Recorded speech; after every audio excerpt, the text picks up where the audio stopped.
மைசூர் பருப்பும் பசலைக்கீரையும் சேர்த்து நான் எந்த அளவில் என்னென்ன பொருட்கள் சேர்த்து சமைச்சேனான்றதை பதிவிட்டிருக்கிறேன்.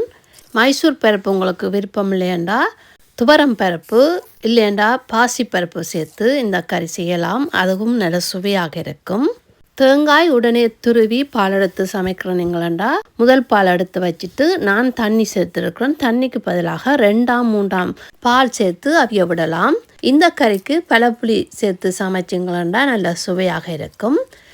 கீரையும் பருப்பும் அவிஞ்ச பிறகு தேவையான அளவு உப்பு சேர்த்து நன்றாக மசிச்செடுக்க வேணும். புளியும் சேர்த்து கொஞ்ச நேரம் அவிய விட்ட பிறகு தேங்காய் பாலை சேர்த்து அவிய விட்டு இறக்கிட்டு தாளித்து சேர்க்க போகிறேன். பெரிய வெங்காயத்தை விட சின்ன வெங்காயம் சேர்த்து சமைச்சிங்களா நல்ல சுவையாக இருக்கும். செத்த மிளகாய்க்கு பதிலாக பச்சை மிளகாயும் நீங்கள் பாவிக்கலாம். இந்த கறி மரக்கறி சாப்பாடு, ரொட்டி, சப்பாத்தி, மீன் குழம்பு கறியோட சேர்த்து சாப்பிட நல்ல சுவையாக இருக்கும். இந்த செய்முறை பிடிச்சிருந்தா நீங்களும் செய்து பாருங்க.